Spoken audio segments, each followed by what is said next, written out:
trouver de lombriques là-dedans. Il y en a donc les lombriques qui vont tranquillement de la terre, hein, peinard, hein, et puis voilà. Ils se mettent bien au chaud là-dedans. Allez hop. Voilà. Tout cet investissement et tout ce travail. Oui. Hop. Voilà.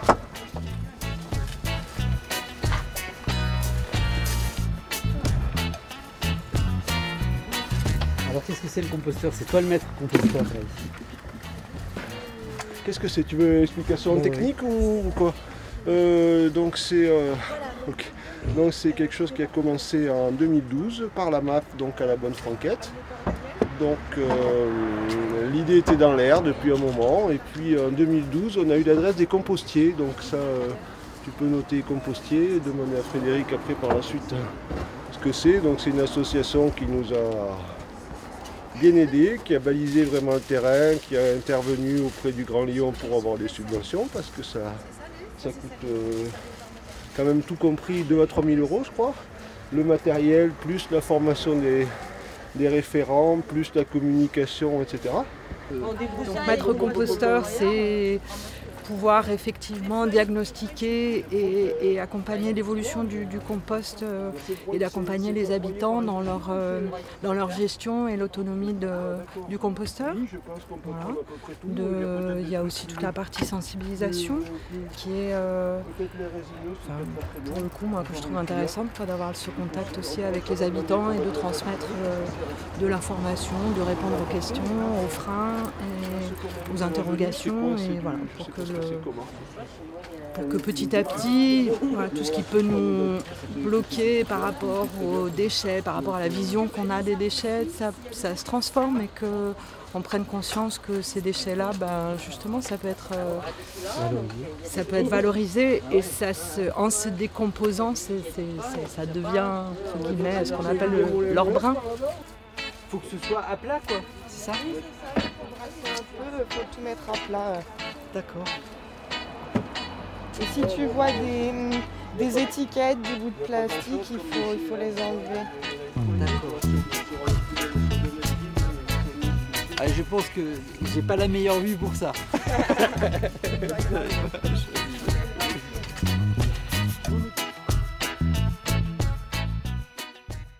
Et puis surtout, ça sensibilise les gens, c'est-à-dire voilà, on parle de nature, d'écologie, etc. Voilà, on a un truc tangible à vous proposer. Voilà, c'est faire avec vos déchets, en faire quelque chose d'utilisable et qui soit bien, quoi, voilà.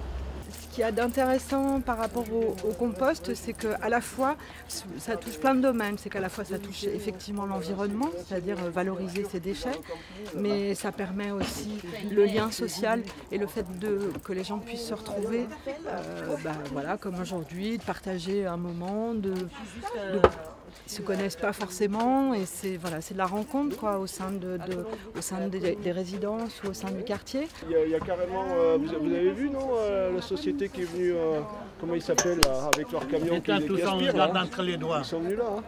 On s'en fout. En tout cas, ça diminue des ordures ménagères et ça reste intéressant. C'est bon pour les jardiniers. En tout cas, les moustiques, ça je peux vous Moi garantir. aussi, j'ai un jardin. Moi, le terreau, moi-même, je le fabrique dans mon jardin. Ouais. Ce qu'on n'est plus à la maison, il est de là-bas. L'idée, c'est d'arriver à faire ça. Avant, j'ai acheté 4, 5, 7 de terreau. Maintenant, 0. C'est moi-même qui le fabrique. C'est super. Voilà. Mais c'est vrai que L'année passée, j'avais des tomates de 1,2 kg. L'idée, c'est d'arriver à faire du terreau collectivement, comme ça. C'est quand même à la Bonne Franquette qui est à l'origine de l'AMAP, l'association de maintien de l'agriculture paysanne, qui est à l'origine de cette demande. En tout cas, qui a été à l'écoute de cette demande. Voilà, et qui du coup s'est trouvée porteuse du projet. Ouais. Oui, c'est vrai qu'il y a un maximum de gens de l'AMAP qui sont dans ce projet, et des habitants du quartier, et les jardiniers. Voilà. Et qu'est-ce que c'est une AMAP? Alors, une AMAP, donc l'Association pour le maintien de l'agriculture paysanne, c'est un groupe de citoyens qui se réunit et qui décident à un moment, bah voilà, nous on a envie de manger mieux et on a envie de manger du local et de savoir comment c'est produit et que ce soit produit dans le respect de l'environnement et de l'homme. Donc on va chercher des producteurs qui vont être d'accord pour fonctionner sous un contrat d'engagement. Tu nous fournis des légumes, nous on te prépaye, comme ça tu as une trésorerie d'avance en plus, ça lui permet de pouvoir investir parfois sur des petites choses, hein, mais d'avoir une trésorerie d'avance ça change la vie pour un exploitant, pour un producteur. Et voilà, on va fêter nos 7 ans au mois de mai, donc c'est une AMAP plutôt en bonne santé, on y mange bien, justement, et puis ce qui est génial c'est aussi un accompagnement des producteurs. Parce que nous, voilà, en tout cas nous dans notre AMAP, on ne demande pas que les producteurs soient tous par exemple labellisés bio. Mais dans la transparence, c'est comment tu es prêt à évoluer pour, si jamais il lui reste encore un peu de pesticides ou d'engrais, comment tu es prêt à évoluer pour enlever tout ça.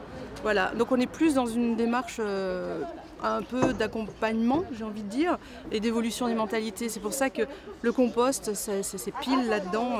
C'est en effet évoluer dans le sens, tiens, mes déchets, le tri. Et le tri, il va aussi jusqu'aux matières organiques qui se transforment et on peut en voir la transformation directe. Après, il y a aussi l'aspect je dirais économique, c'est-à-dire qu'à un moment donné, ça peut aussi devenir un métier de gérer un composteur et ça peut créer de l'emploi. Voilà. C'est local. Voilà. Et ça peut être ouvert, c'est pas compliqué, donc ça peut être ouvert aussi à toutes sortes de personnes. Il n'y a pas. Oui, puis comme il y a une réelle utilité publique, environnementale et locale, il y a définition d'un métier certain. C'est vrai, c'est tout à fait vrai. Les gens aussi sont un peu plus sensibles à l'environnement, la planète, voilà, la santé, etc. Du coup, l'approche est, comment dire, les gens deviennent plus. Il y a une plus grosse demande, effectivement. Et puis ça fait boule de neige, quoi. En fait, un composteur sur le quartier, on en a installé 30 depuis la création de l'association, 30 composteurs de quartier. L'intérêt pour les gens, donc, c'est aussi de diminuer un petit peu les déchets domestiques, c'est ça? Oui, et c'est spectaculaire, hein, je sais pas, c'est spectaculaire vraiment, hein, ça représente une grosse part de nos poubelles, des déchets organiques, moi j'estime, je sais pas, 30-40%, quoi. Quand tu tries chez toi les plastiques, les verres, les trucs comme ça, et les déchets organiques, il reste plus rien, quoi. En gros, il te reste des petits trucs, des petits emballages plastiques dont tu sais pas quoi faire, qui ne retraitent pas, mais en gros il reste pratiquement plus rien. Donc à long terme, la métropole et tout ça, peut-être que ça peut les intéresser. C'est peut-être aussi pour ça qu'ils subventionnent. Hein, donc ils essaient de lancer un peu ce processus, hein, moi je pense. Et voilà. Et après, ça va devenir... Et on va le laisser se reposer, se reconstituer jusqu'au mois de juin, c'est ça? À peu près, oui. Et après, vous allez le prendre. Le deuxième cycle, oui, c'est entre 4 et 6 mois. Et ça sent bon, hein, c'est pas pareil comme avant. Avant, quand on ouvre, oh là là, on fait vite. C'est-à-dire que pour pas que ça sente, il faut bien, quand vous mettez vos déchets, Oui, mais on n'a pas de matériel en fait, on n'a plus rien pour en fait, c'est éparpillé le compost pour le... Oui. On n'a plus rien, c'est pour ça qu'on met directement sur le... on cumule sur en fait. Oui. En fait, vous ne mettez pas ça dans le bac? Non. Voilà, si vous le mettez, nous on pouvait pousser un petit peu et étaler. Oui. Et vous mettez à chaque fois du broyat? Non, c'est parce qu'on n'a pas, je vous dis, c'est fermé. Il y a la plaine maintenant dans le broyat. C'est fermé. Mais c'est le même code? C'est le même code? Oui. Ah, bah oui, d'accord. Ok. Parce que je me dis, voilà. On va recommuniquer, tout comme on avait communiqué pour la journée de sensibilisation et de construction, qui a eu lieu le 13 septembre. On va recommuniquer, il faut qu'on s'occupe bien de ça. On avait mis des affiches dans tous les immeubles du quartier. Et là, ce sera un événement quand même. Déjà aujourd'hui, le retournement, c'est déjà un mini-événement, quoi. Mais la redistribution, ça va être quelque chose. Donc oui, on va communiquer sur le quartier. Ouais, c'est sûr. Important. Et donc, par rapport à la MAP, par exemple, tu disais il y a une sorte de collaboration, en tout cas d'accompagnement entre le producteur et disons ses clients, sa clientèle. Ouais. Comment peut-on parler d'ailleurs? Ses consommateurs? C'est consomme-acteur, exactement, voilà. Et- On devient acteur de ce qu'on consomme et plus responsable. Ouais. Est-ce que Au revoir. Au revoir. Est-ce que cette action va jusqu'à aller, par exemple, sur le lieu de production, genre l'accompagner, genre voir comment il fait, genre même participer parfois? Alors, on visite son exploitation. Déjà, avant qu'il rentre dans une AMAP, il y a une visite spéciale qui s'appelle système participatif de garantie, donc qui permet d'évaluer justement ces techniques de production. Voilà, clairement. Et après, il y a les visites familiales, plus familiales. Donc là, c'est beaucoup moins technique, où on invite pendant, je sais pas, un samedi ou un dimanche après-midi les adhérents de la MAP. Donc on appelle les amapiens, qui ne sont pas des extraterrestres, les amapiens et les amapiennes à aller visiter l'exploitation des producteurs, quoi. Donc il y a un échange sur le terrain.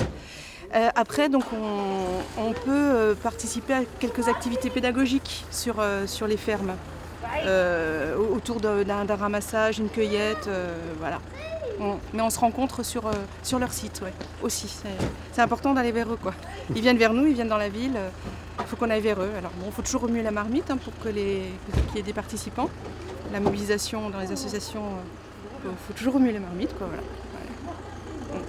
Et nous, ce qui nous intéresserait aussi, au-delà des habitants, c'est d'aller voir aussi les professionnels et les entreprises, les établissements qui ont des cantines et ce qu'on appelle les gros producteurs de déchets. Pour pouvoir effectivement, au sein de l'entreprise, installer aussi des composteurs. C'est vous qui créez vos menuiseries?